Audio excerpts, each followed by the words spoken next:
So, good afternoon, everybody. My name is Don Haddaway, and thank you for taking the time to join us on what is the second of our series of explorations of what we'd call self-healing customer experience. And really, as for those of you who joined us previously, really we're looking at a number of different areas on advanced analytics and really how that is the reality of how advanced analytics can be utilized in the business world today. Technology is a great enabler. It's something that really has taken to changing the way that we work, in this current COVID world, looking at remote access for agents and trying to find out what our customers are trying to say to us, how they're trying to say it. But more importantly, what we explored in our first webinar was the capability of technology. And what we're about to explore in this webinar is really how to make that pay. So looking at the beyond capabilities to the actuality of the financial impacts that those capabilities have on a business and the avenues that we can explore to maximize the effect of those technologies. And really what we hope that you take away from today's webinar is from the expertise of Paul and Danica, the fact that at some point, how you can, as an organization or as individuals within your organization, you can leverage those technologies in multiple ways to either change how your business is done, to make your business more efficient, and more importantly, to see how that return on investment can be realized. So without further ado, I shall pass on to Paul Weald, and he will start to explain his views on this. Paul, over to you. Okay, thanks, Don, and good afternoon, everybody. So, yeah, we're going to be talking today a lot about how you balance the cost of technology and implementation versus the benefits. I was caught saying on camera at the end of the first webinar is that challenge I will set myself today is to explain to you, the audience, how effectively this type of technology can be self-funding. That was quite a bold statement to make. I may be falling flat on my face in the next hour, I hope not. But basically what we are going to be exploring is predominantly how you make the right-hand side of this seesaw heavier than the left-hand side. So how you actually get to benefits that are delivered, that are valuable to your organization, and that give you incremental benefit above and beyond the actual sort of cost to achieve. And in terms of doing that, and you'll notice that technology is not mentioned on this slide, we're going to look at three different perspectives, because I think this is key to being able to convince stakeholders that you do have a valid business justification to invest in a capability that is going to enhance your operation. So first of all, we're going to look at the CFO, so the financial perspective, and the impact that this can have on operational cost. Secondly, we're going to look at the CMO, the marketing and the sales aspect, and the commercial outcomes that they would look to achieve. And thirdly, look at the operational impact, the COO impact. And basically, what the operations perspective is about is how can this be delivered? How can those benefits actually be sort of realized? So the first of those perspectives is the CFO. And in terms of thinking about benefits, then the first thing that your CFO will do is actually ask you, is this a direct and tangible saving? Or is it something that's maybe more indirect and intangible?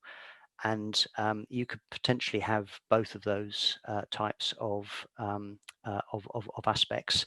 But from a CFO perspective, to get a business case signed off, then he or she is going to want to be very much hearing about the quantitative outcomes. So are we able to reduce a specific cost? Are we able to identify ways that we can increase revenue, both of which above and beyond that could be done in a business as usual?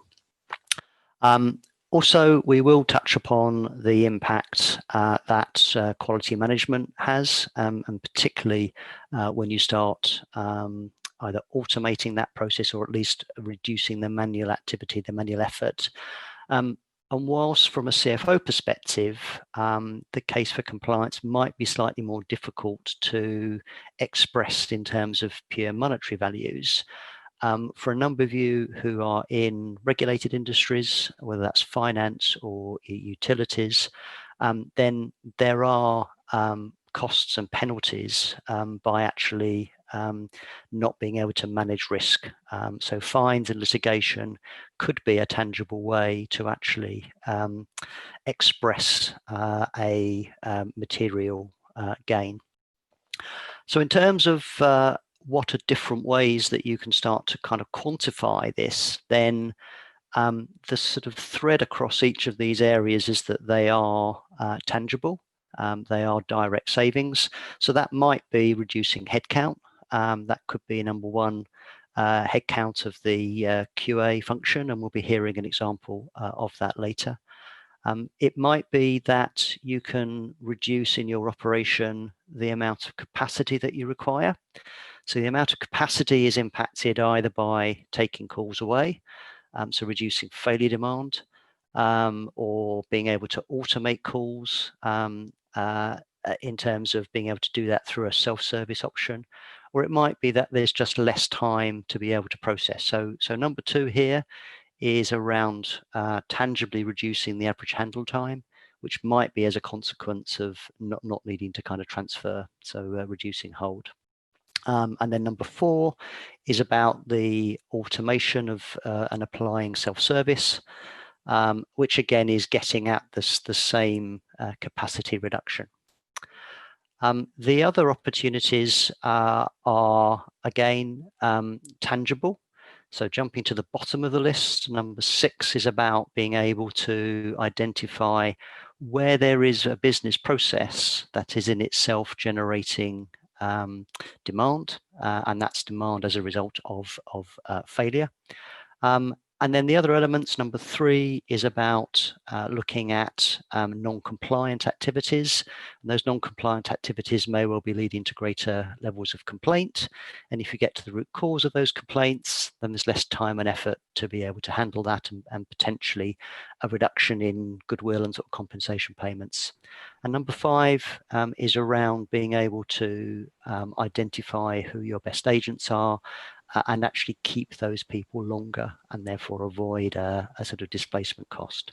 So a range of different examples that the CFO will take interest in because there are tangible savings. Danica, do you want to give us some examples where this has been true? Yes, thank you, Paul. So, so I think I'll show 3 examples to demonstrate what you've just said. So, so the first one is about, I think for me, this is about growth. And so every company at a particular stage that, startups, scale up, big corporations, releasing new products, perhaps have a demand to hire many more people in their contact center.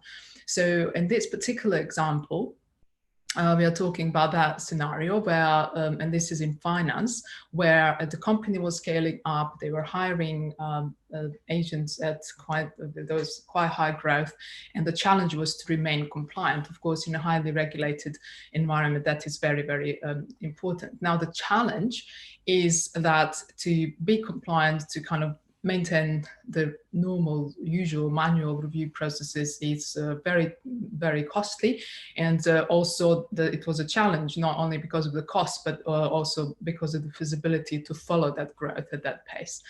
So the solution was implementing Sentient machines platform to analyze and prioritize the interactions that perhaps are more important than the others when it comes to quality assurance reviews. And I think one consequence of that was monitoring increased from 4 to 100%. And I think that is very, very important to emphasize, in addition to other benefits that we see now on the screen, which was 100K savings. I think also understanding that the monitoring has gone up to 100% is, I think, very, very important for, from the regulation point of view. So if you could take one message from this particular case study, is that if you could automate the risk profile understanding, then this could help you in the scaling up of your contact center.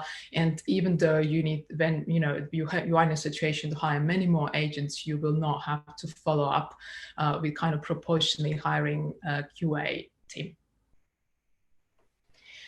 So the second example is related to our pose idea number 4, which I think is also very, very kind of common. Many organizations pay a lot of money for their live contact, and even within live contact, there's like a difference between calls and emails. So calls, you could pay up to, I don't know, £10 per call sometimes for that interaction. So there is always a question of, is there a benefit of moving those live interactions to self-serve, or maybe do we, could we move the call contact into a chat contact or anything like this? And I think the particular situation that we are looking at right now is the case study with the government sector, where I think the productivity of employees was impacted. And the reason for this productivity issue was the tech issues that they were experiencing. And the only reason to solve those tech issues was to phone up the support team. Now you can see that there's productivity on the side of the people, of the employees, but also there's cost on the side of people who were support, the support center, who had to spend a lot of time on the phone. So the solution was automated, again, understanding of the root causes. And I think what was fascinating about this particular case study is that as almost 53% were about login issues. And I think this is actually it's something we've done other case study with like 50% and so on. So you would be surprised to see how big proportion of your contact is actually with regards to things that could be fixed. And therefore you could eliminate that contact, or you could maybe send people to self-serve. Like in this particular scenario, this is without doing anything, 23 of people could have been sent through and resolved. Their issues could have been resolved through a self-help.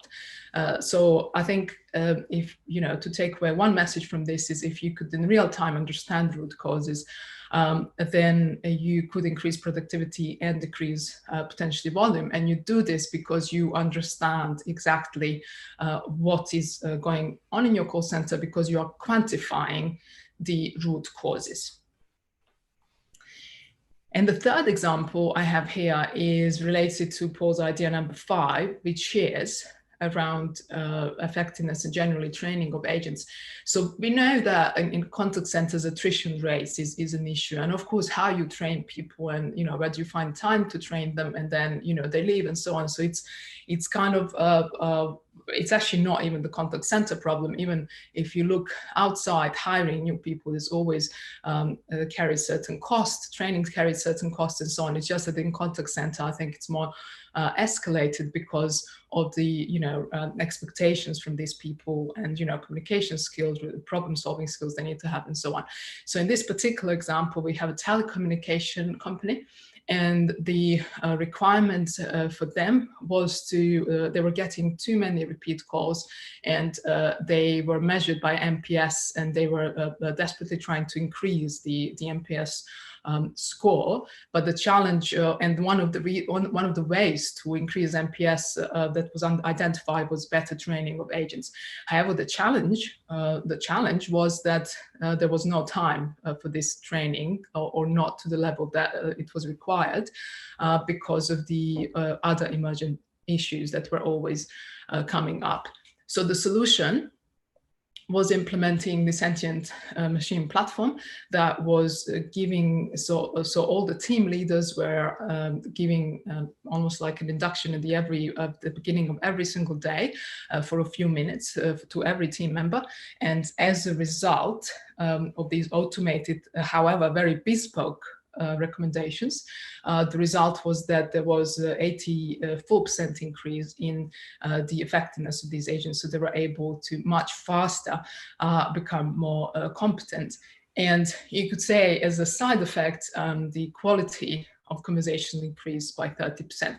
And this particular case study was done within a course of 1 week. So you could imagine the benefits, if you continually use the interaction analytics. So if you take one message from this is that everyone is, and I don't want to say we are not all equal, but we are not, we learn at a different pace. We like to have bespoke training, and we can benefit from that. And if you could recognize that in your team, and in particular in the agents team, then you could really transform the performance, because your coaching will be very, very targeted, and you do this through following the recommendations from the interaction analytics. So that's really interesting, Danica. Actually, one question that springs to mind from me, looking at the 3 sort of examples that you gave there, specifically one of the ones that struck me was around the quality management piece, and really the effect that can have, or the amount of ground that a fairly small quality management team can cover quite quickly. Using sort of the analytics. But one of the questions I had, I mean, how easy is that to do in terms of quality analytics on sort of the agent criteria? Is that something that's fairly easy to do, or because obviously it needs to be tuned for different organizations, but is that something that's easy to do? Yeah, so I think the benefit, so for example, I can speak for Sentient analytics platform. So a lot of algorithms will just come out of the box. So a lot of metrics, to do even the score that we calculate and so on, this will all come out of the box. Of course, there will be customization, and I think in the customization there are 2 parts. One is what I call easy customization, where we literally agree with the client what they need to just tick certain boxes, like what they want and what they don't want, and then a more tailored customization to do with, for example, I don't know, particular topics that we derive. Is the client happy with these? Do we need to go more granular, and so on? So, but I would definitely say, we are not talking about like lengthy customization that we have perhaps seen in the speech analytics in the last decade or so. In the past, certainly in the past, that customization was always the C word, was really quite bad, which things went on for ages. So yes, so I think with Sentient, I think our goal is to get maybe about 80% of functionalities like out of the box, and then you tune things on top of that. Okay. And that kind of is the idea. But if you can always add and tailor and customize things if they are not to your taste. Brilliant, thank you, Danica. And so keeping on track in terms of what we're looking at, because we're obviously looking at the financial impacts and what could be realised here, and moving on to one of the other perspectives. Paul's already done the CFO's perspective. So Paul, moving on to the next perspective from the CMO, or Chief Marketing Officer. Indeed. So the CMO perspective is coming at the opportunity from a slightly different perspective. So that is around actually valuing customer data and brand loyalty, and seeing that as something that's actually an asset of the organization. And for those of us in customer experience, obviously that's music to our ears. And if we have that mindset, then the type of thing that we want to see in terms of what the technology can potentially do for us is to understand more about how those assets are being used. So in other words, what's happening to the customer base? Is it actually, what are the root causes for customers who leave? So are there things that we could do differently to be able to retain them? Those customers that have different levels of product holding, so the spend levels of revenue is changing over time. What are the actions that we can put in place in order to, if that's a negative trend, a headwind, to arrest that particular aspect? They will also be interested in understanding the root causes about why customers leave. So that's getting to understand the sentiment around dissatisfaction and around what the drivers are that lend to complaints.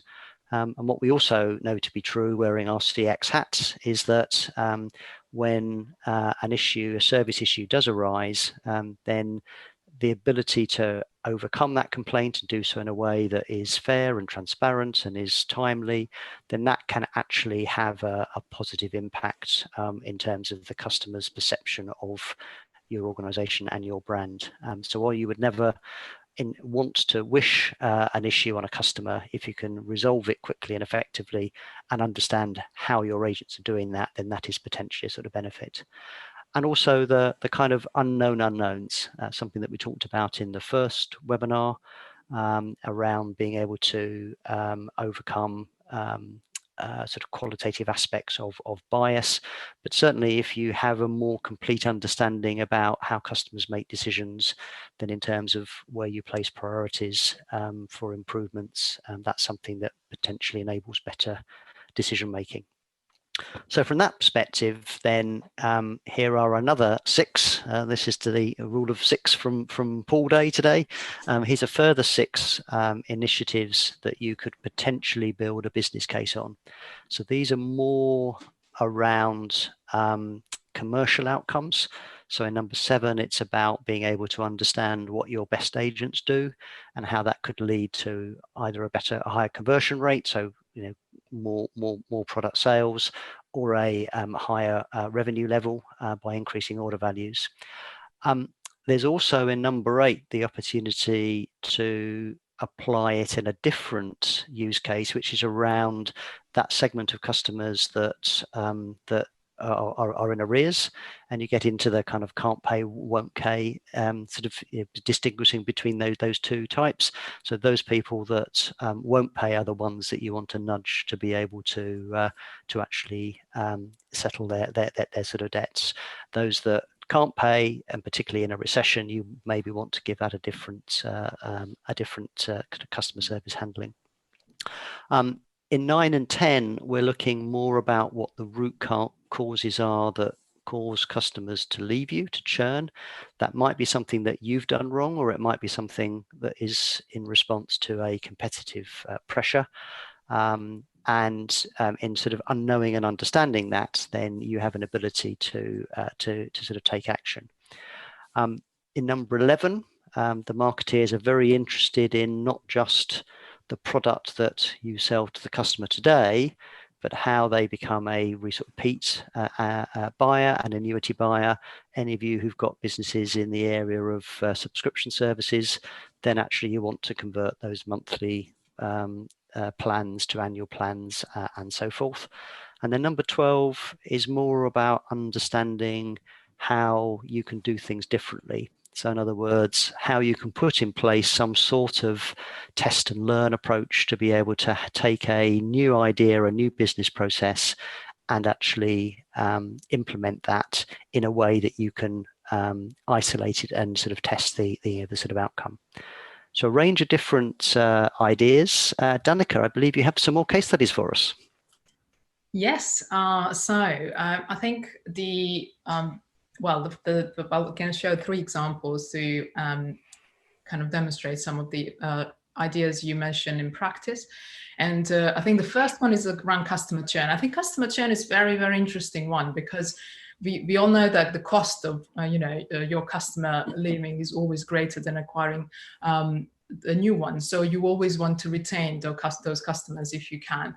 So in this particular case study, we had a utility company that wanted to increase their revenue, and they had an indication of increased churn, but there was no insight as to why. So what we did is, I believe, very simple. And it's almost like I sometimes say it's the simplest implementation of interaction analytics or Sentient platform for sure.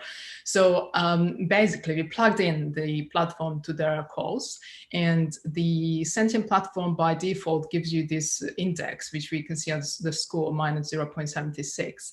And then at the same time, if it classifies whether calls are cancellation calls or some other calls. So if you know that it's about cancellation, then you could go even further and understand the reasons for the cancellation. But here, we didn't go even that far. We literally just presented the most urgent calls to the operation manager, and then the operation manager within 2 hours or every interaction happening went back and with very particular offers gave or managed to save some of these customers. And I think the outcome was quite amazing, where 59% of those people who initially cancelled renewed actually their subscription. And I think the key lesson from this is not even just understanding why are they canceling, but the reasons and the anger that caused the cancellation being addressed immediately. So you don't want to wait for the reports that come in a week and month time and so on, because that's when it's too late.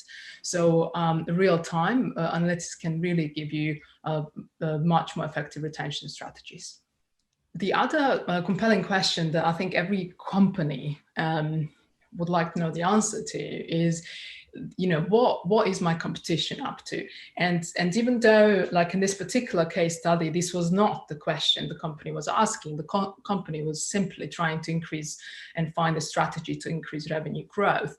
But the challenge was that even though they were increasing the agent headcount, the revenue wasn't actually increasing as fast. So what we have done is we have, again, plugged in Sentient Machines platform and highlighted, in this case, why were people not buying. So we were analyzing, we were able to classify successful sales versus not successful sales versus missed opportunity sales. And also, in addition to this, understand the reasons for this missed opportunity or for not unsuccessful sale. And you would be surprised to learn how much your customers actually say in those conversations, in those interactions. So what we were able to derive from this particular analysis was 2 very concrete competitor offers that customers are talking about. And one of them in particular was related to distribution centers that could have been resolved immediately. So it was just a matter of knowing, having this information, and then being able to promptly react to this. So in other words, if you could take one lesson from this, is that, if you could, again, in real time understand from your customers, why are they not buying, why are they canceling, and so on, you could protect your market share and, maintain your strong competition in the market. And the final example for today is related to the same case study. So this is the same company with the same goal to increase the revenue. And in this case, as opposed to looking into the customer interaction, we looked into the training of the agents. So the real power, I believe, in using interaction analytics, or like the platform like Sentient Machines, is when you combine it with your CRM data or any data you have. So what we have done here is we've actually correlated the outcomes of the Sentient algorithms with some of the CRM data, for example, sales outcomes, sales successful, not successful, and so on. And then by using this as a combination, we were then able to derive 5 concrete elements, communication elements, that were resulting in increased or decreased sales. And therefore the agents were able to be trained in kind of much more focused way. Because if I remember, there was like a difference of 6 times the difference between like the best agents and the worst agents. So there's quite a lot of that's like a big gap between 2 people. So I think the most outstanding outcome was that there were 4 times more sales for those agents who were able to turn sentiment from neutral or positive to either more positive or excited conversation. And I think this particular aspect is very, very important. And I think monitoring and understanding how are agents able to kind of respond in real time is very, very important, from the aspect of training. If you take one lesson from this, that again, differences that I mentioned before in your agent skills, and in particular for this case study, their communication skills. So understanding those differences and really targeting your coaching can actually maximize your sales outcomes.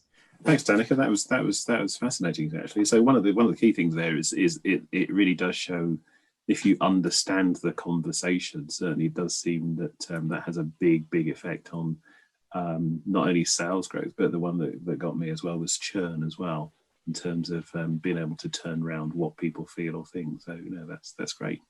So not wishing to interrupt the flow, we shall now move on to Paul and really to the third view that you have, which is related to the chief operating officer and how that person may view the return on investment. Paul. So from a COO perspective, then they have an operation to run.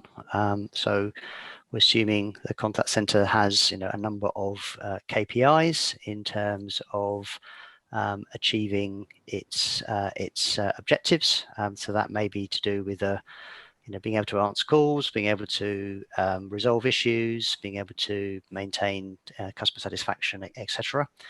And applying analytics in the way that Danica is describing is going to create some differences. What you want to therefore be able to do is to be able to understand the treatment that you're changing and the impact that it has on those KPIs. So, COO and operations will be used to actually understanding what the kind of core drivers are. They will be highly metricated in terms of having benchmark data. So basically they can create a baseline that says, before we do anything, this is where we are, how we are currently performing. And then in terms of applying some of the treatments that Danica's been talking about, they would want to be able to do that in such a way that they can isolate that variable and see that if they've got a particular cohort of agents to execute a business process differently, you're going to want to be able to see the impact that has on those sort of KPIs. One way that we can help to apply that is, and there's no magic secret sauce necessarily about this, but essentially it's about getting to the root cause of what a continuous improvement process looks like. So a lot of the genesis of this is from the digital world. So digital world is used to doing sort of 2-week sprints, where in each 2 weeks you actually do a particular task differently. So how you would apply that type of thinking to an interaction analytics world is first of all to actually analyze. So use the platform to be able to understand the problem and put in place some ideas about how you might action that. So that's the kind of learning element. You would then make that change in a structured way. So it may well be applied to a certain cohort of agents. It may be applied for at a certain time of day or when a certain condition is true. And you're testing to see whether the action is making a difference, and then observing through the results on sort of KPIs. And essentially you turn that into a process that you just rinse and repeat in terms of doing over and over again. And I think this is really important from a perspective of being able to know that the business case is actually being delivered, and actually know that the activities or the changes that you've identified through the interaction analytics have actually led to a identifiable change. And that's the way in which you can go back to the CMO if you're claiming increased revenues and conversion rates through the contact center, or increased collection rates if it's debt collection. Likewise, you can go back to the CFO and demonstrate that you've generated additional capacity, and the CFO potentially might then rob you of some budget in return, but that's okay, because if that is a sustainable change, then you know that you're able to operate in that new and enhanced way. I mean, so before we just move on to sort of the next section, I mean, I guess one of the questions I have is really about how this is applied and where it can be applied.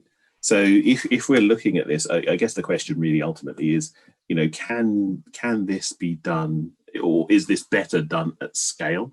I.e., does this only apply to large-scale contact centers or sort of customer interaction environments, because it's beyond contact centers, but also what are the constraints if we do this at a smaller size? So question is it a scale thing only, I guess?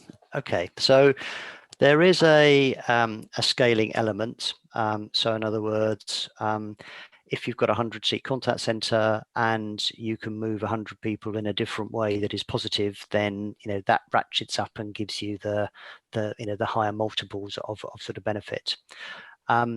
It can be applied to much smaller operations. There is an overhead in terms of actually running the algorithms inside the technology to be able to kind of surface the sort of root cause issues. So you do need some volumes of interaction. So there is an element of scale that is in your favor, but I wouldn't, Don, want to say an arbitrary limit of you have to have a contact center above number of seats X for this to actually apply. No, and I wasn't trying to aim at that. It's really sort of more of a feel for it, because a lot of this stuff is very context specific in terms of either the complexity of what you're observing. And you say it may not even be in a contact center environment, because it may be in a customer interaction environment where it's spread across multiple places, but you just want to know the conversations that are happening, and those conversations appearing over multiple medias. Once you pull that together and you start to know what's being done, then crafting the responses and trying to get the organization to respond in a specific way. I think what I would add is that regardless of whether you're a 10-seat center or a 100-seat center or a 1,000-seat center, you have to have the continuous learning mindset. You have to put that in your DNA. If you have that in your DNA, then I think the whole scale issue kind of sort of goes away. Yeah. Okay, that's it. And actually, a question for you as well, Danica. One of the other things that certainly struck me looking at the data that you were pulling together there, the opportunities for, I guess, self-service or some sort of service automation clearly are huge. And one of the key things in terms of the direction of travel of many, many different companies is around the direction of travel towards service automation through bot technology. So whether that's a voice bot or sort of generic chat bot, and their use of AI. But one of the devilishly difficult things that has been in the past was the ability to provide intent or to capture intent.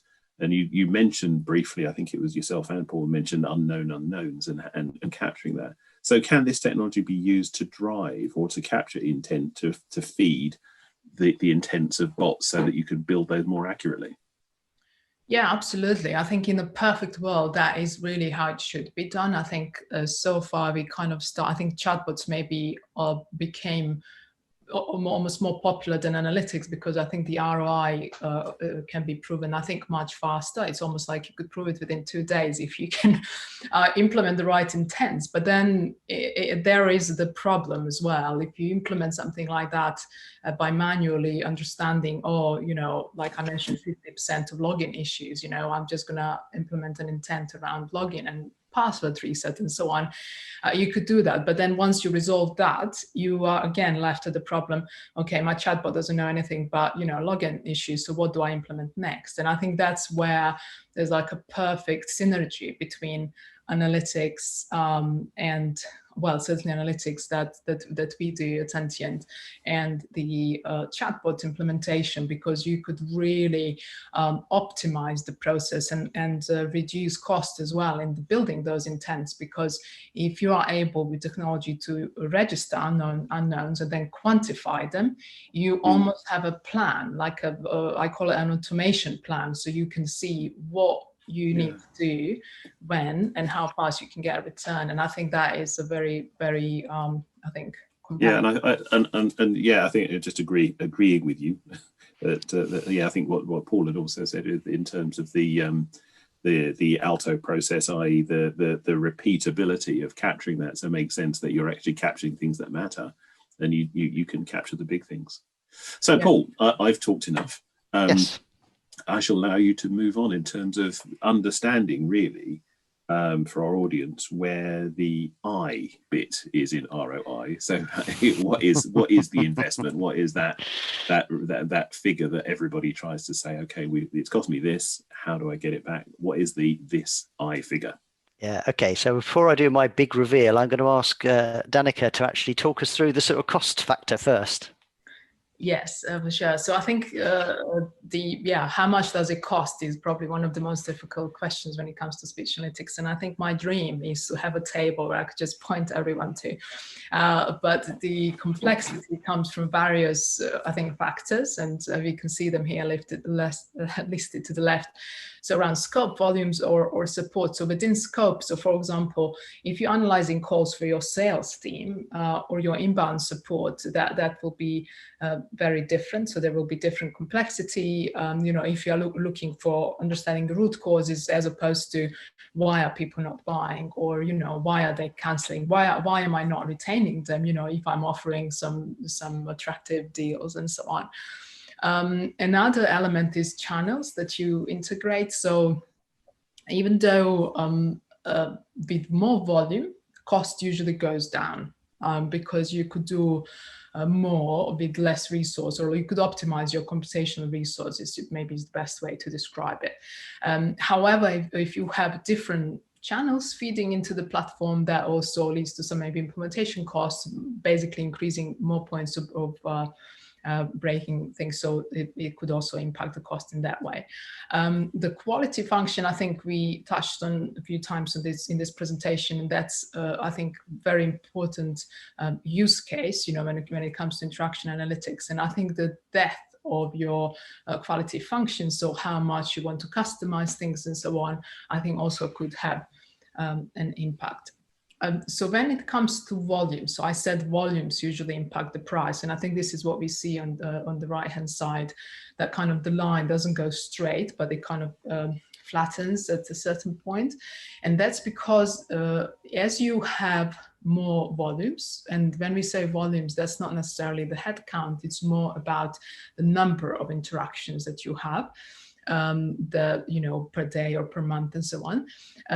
Also, it does depend on whether you want to do a full review. So what I mentioned previously in the example, 100% call monitoring, do you want to include emails in that as well, chat, or do you want to just do, partial review and so on. So one thing to bear in mind is what Paul mentioned, is that you do need to have a certain amount of data in order to start to get a certain accuracy.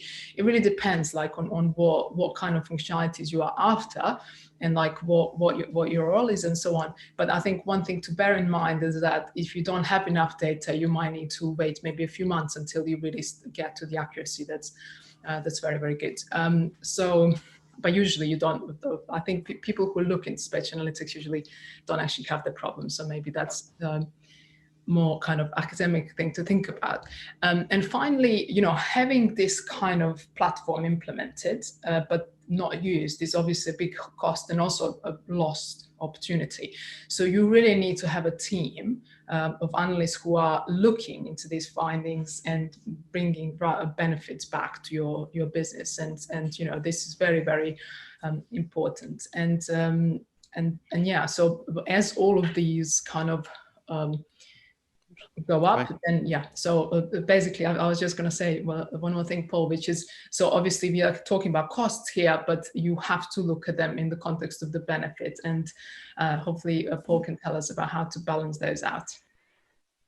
Yeah, I think you shouldn't be frightened of the costs of this type of solution, because hopefully what we've illustrated for you today is that there are a number of different levers that you can pull in terms of the benefits.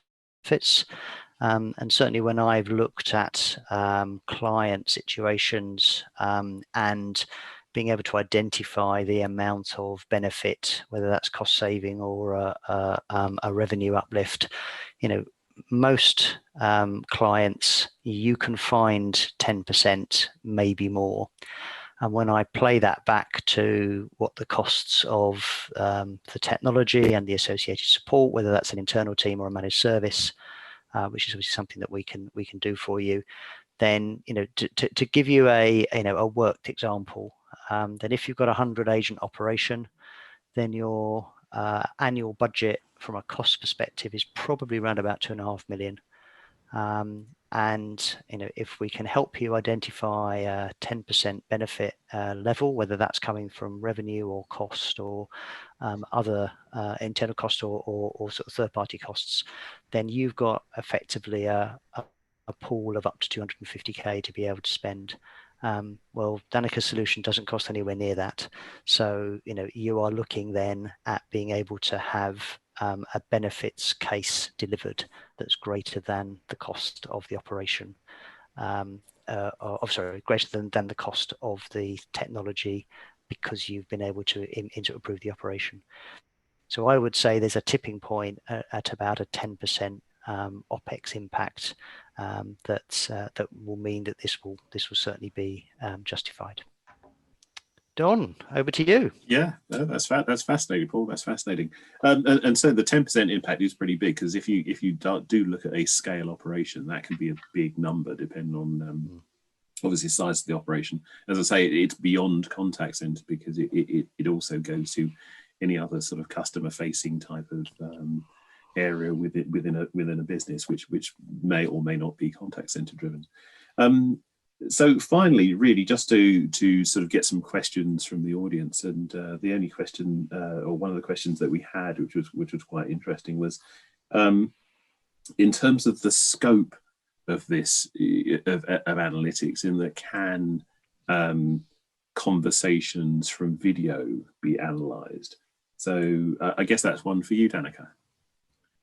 So yeah, I think the video, well, if you're talking face recognition, that isn't something that we... No, I think it was actually talking about just the conversation itself rather than... yeah, definitely. Yeah, and I mean, face, it's one of the things that we considered, but I am not sure, given how much, what I read about face recognition and people showing emotion on face, and how basically you can get it wrong, and it's so difficult. So anyway, but yes, videos are just another way to kind of record the conversations. So definitely videos are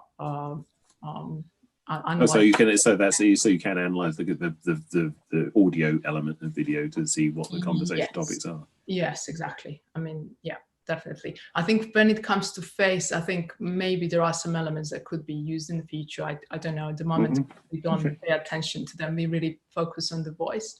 But definitely videos are possible. And the other question we had was about how fast is the reporting done in terms of the analysis of calls? How fast?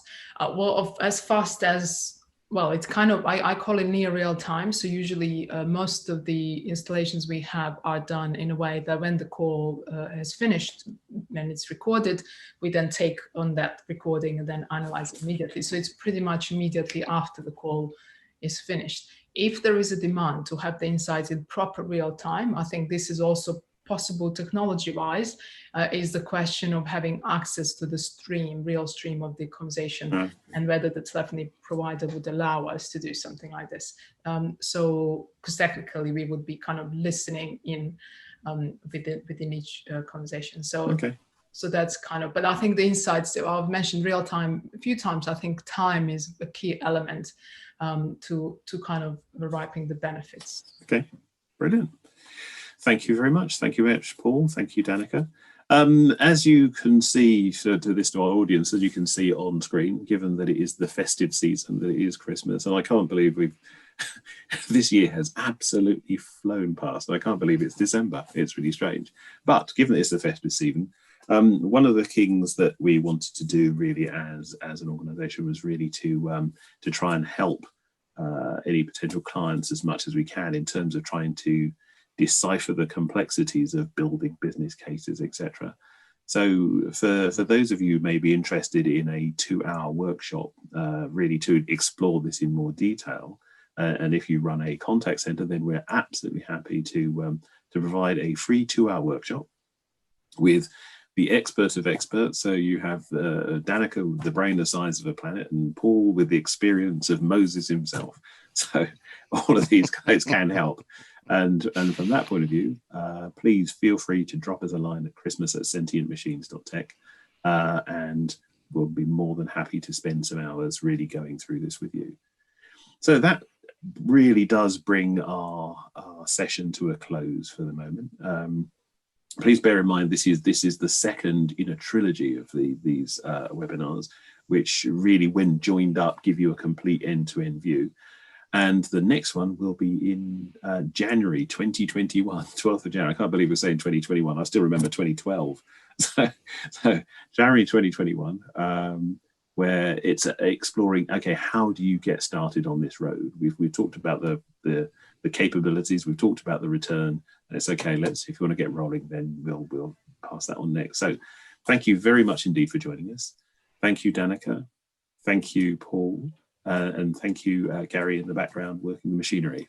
So for those of you, have a lovely Christmas if we don't talk to you before. Have a very safe and happy New Year. And let's hope that we see the back of COVID as well. So thank you very much indeed. I shall draw the session to a close. Thank you very much indeed. Goodbye. Thank you.